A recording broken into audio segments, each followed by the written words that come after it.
బులెటిన్లో మరో breaking news చూస్తున్నాం. విజయవాడలో మళ్లీ వరద వణికిస్తుంది. పులివాగు నుంచి బుడమేరుకు మళ్లీ వరద పెరుగుతుంది. దీంతో ప్రకాశం బ్యారేజ్ కు మళ్లీ వరద ఉధృతి కనిపిస్తుంది. గంట గంటకు వరద ప్రవాహం పెరుగుతుంది. ప్రాజెక్టు 70 గేట్లు ఎత్తి 4,44,000 క్యూసెక్కుల నీటిని విడుదల చేశారు. దిగువ ప్రాంతాల ప్రజలను అధికారులు అప్రమత్తం చేశారు. మొదటి ప్రమాద హెచ్చరిక జారీ చేశారు.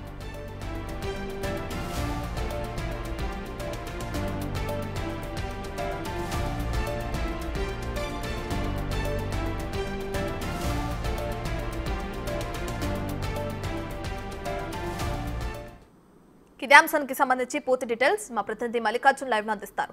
రైట్ మల్లికార్జున్, విజయవాడకి మళ్ళీ వరద ముప్పు పొంచి ఉందని చెప్తున్నారు. దీనికి సంబంధించిన డీటెయిల్స్ ఏంటి? ప్రకాశం బ్యారేజ్ దగ్గర కూడా 70 గేట్లు ఎత్తేసినట్లు కూడా తెలుస్తుంది. పూర్తి డీటెయిల్స్ ఏంటి మల్లికార్జున్?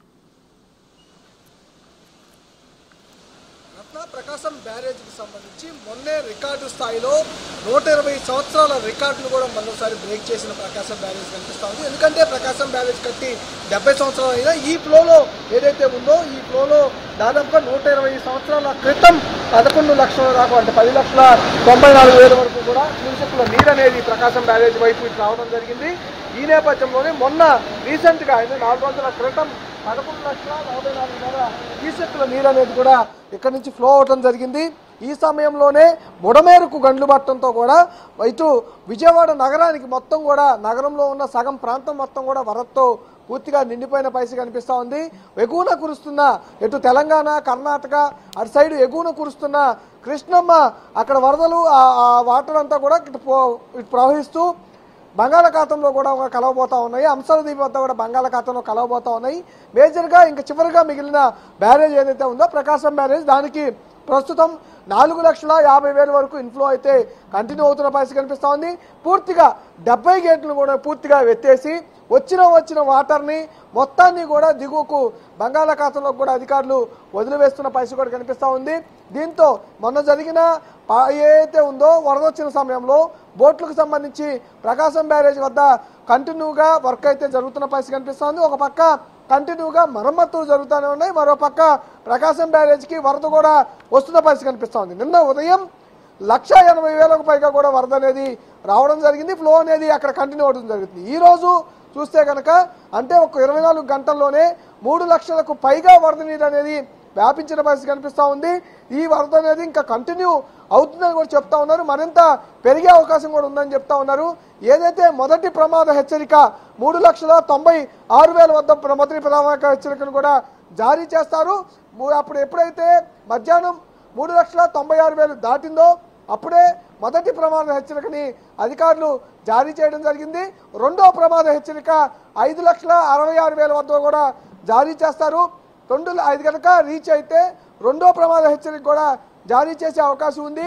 ఇప్పుడు వస్తున్న ఇన్ఫ్లో 4,50,000 నేపథ్యంలో మొదటి ప్రమాద హెచ్చరిక అయితే కంటిన్యూగా ఉంటా ఉంది. ఈ దిగువకి ఇప్పుడు కృష్ణమ్మ దిగువకి విడుదల చేస్తున్న నేపథ్యంలో కిందున్న గ్రామాలు కానీ ఊర్లు కానీ వాటిని ముందుగానే ప్రభావిత ప్రాంతాలు ఏవైతే ఉంటాయో ఈ వాటర్ వల్ల ఈ వరద వల్ల ప్రభావిత ప్రాంతాలు ఏవైతే ఉంటాయో లంక గ్రామాలు ఏవైతే ఉంటాయో వాటన్నిటినీ కూడా అప్రమత్తం చేస్తూ ఉన్నారు. ముందుగానే సహాయక చర్యలు చేపడతా ఉన్నారు.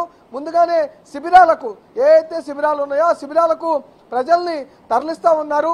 ఫుడ్ ప్యాకెట్ అరేంజ్ చేస్తూ ఉన్నారు. త్రాగునీరు అరేంజ్ చేస్తూ ఉన్నారు.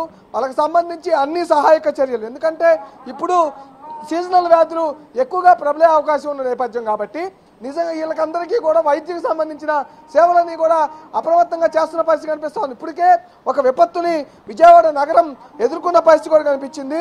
ఇప్పుడిప్పుడే విజయవాడ నగరం అయితే కోలుకుంటున్న పరిస్థితి కనిపిస్తూ ఉంది. ఒక్కొక్క ఏరియాలో కూడా వాటర్ అనేది నిదానంగా క్రమక్రమంగా తగ్గుతున్న పరిస్థితి కనిపిస్తూ ఉంది. మరోపక్క అధికారులు దానికి సంబంధించి ఇల్లు క్లీన్ చేయడం కానీ ఏదైతే వైద్యానికి సంబంధించి ముందుగానే చర్యలు తీసుకోవడం కానీ, ఎందుకంటే ఇప్పుడు వచ్చిన వరద వల్ల జ్వరం, జలుబు, దగ్గు ఇలాంటి లక్షణాలు ఎక్కువగా కనిపిస్తూ ఉంటాయి. కాబట్టి కొత్త వ్యాధులు ప్రబలకుండా ముందుగానే చర్యలు అయితే వైద్య ఆరోగ్య శాఖ తీసుకున్న పరిస్థితి కనిపిస్తూ ఉంది. అందుకోసం మరొక ముప్పు వస్తుందేమన్న ముందస్తు చర్యల్లోనే అక్కడ కట్ట దగ్గర ఏదైతే బుడమేరు కట్ట ఉందో కొండపల్లి శాంతినగర్ వద్ద అక్కడున్న కట్ట ఏదైతే గండులు పూడ్చారో దాన్ని మరింత స్ట్రీమ్ లైన్ అయితే చేస్తున్న పరిస్థితి కనిపిస్తూ ఉంది. దాన్ని మరింత ఎత్తు పెంచే ప్రకారం వీళ్ళు పనులు చేస్తున్న పరిస్థితి కనిపిస్తా ఉంది. 3 రోజుల పాటు కూడా శ్రమించి బుడమేరు కాలువకు సంబంధించిన గండ్లను పూర్తి చేశారు. ఇప్పుడు ఏదైతే సీనేజ్ చిన్న చిన్న లీకులు అయితే వస్తున్న పరిస్థితి కనపడుతుంది కానీ దాన్ని పూర్తి చేసి అలాగే కట్టను స్ట్రీమ్లైన్ చేసుకుంటూ ఆ దరి వరకు చివరి వరకు ఏదైతే కొండపల్లి జాతీయ రహదారి దగ్గర నుంచి ఊరు లోపలికి శాంతినగర్ దాటి ఎక్కడెక్కడ కట్ట బలహీనంగా ఉందో నగరంపై పడకుండా ఉంటుందో అక్కడ వరకు స్ట్రీమ్లైన్ చేసుకుంటూ కూడా ఇప్పుడు అధికారులు చర్యలు అయితే చేస్తూ ఉన్నారు. ఒక మంత్రి జలవనరుల శాఖ మంత్రి నిమ్మల నారాయణ కూడా గత 4 రోజుల నుంచి 24 గంటలు డే అండ్ నైట్ అక్కడే ఉండి స్వయంగా పనులను పర్యవేక్షిస్తూ అధికారులకు ఏమన్నా ఇబ్బందులు వచ్చినా వాళ్ళకి ఏమైనా సలహాలు సూచనలు ఇవ్వాలన్నా ఇస్తున్న పరిస్థితి కనిపిస్తా ఉంది. క్రమంగా వరద సూచనలు కూడా కనిపిస్తా ఉన్నాయి. అలాగే అతి భారీ నుంచి అత్యంత భారీ వర్షాలు కురిసే నేపథ్యం ఉంది కాబట్టి అందులోనూ ఎన్టీఆర్ జిల్లా రెడ్ జోన్ లో ఉంది కాబట్టి పూర్తిగా అధికార యంత్రాంగం అయితే సహాయ చర్యలు చేస్తూ కంటిన్యూగా ముందుకెళ్తా ఉంది. ఎన్ని విపత్తులు వచ్చినా తట్టుకొని ముందుకు సహాయ చర్యలు అందించేందుకు సిద్ధంగా ఉందని చెప్పుకోవచ్చు. ఇప్పుడు వస్తున్న వరదకు సంబంధించి కూడా ఇలాగే కంటిన్యూ అవుతుందా మరింత పెరుగుతుందా అంటే ఎగువ నుంచి వరద అయితే పూర్తిగా వస్తున్న పరిస్థితి కూడా కనిపిస్తా ఉంది. ఇది 2వ ప్రమాద హెచ్చరిక వెళ్తుందా లేదా అనేది రేపు మరింత పెరిగే అవకాశం ఉన్నది అధికారులు తెలపాల్సిన పరిస్థితి అయితే కనిపిస్తా ఉంది. రత్న రైట్, థ్యాంక్ యూ మల్లికార్జున్.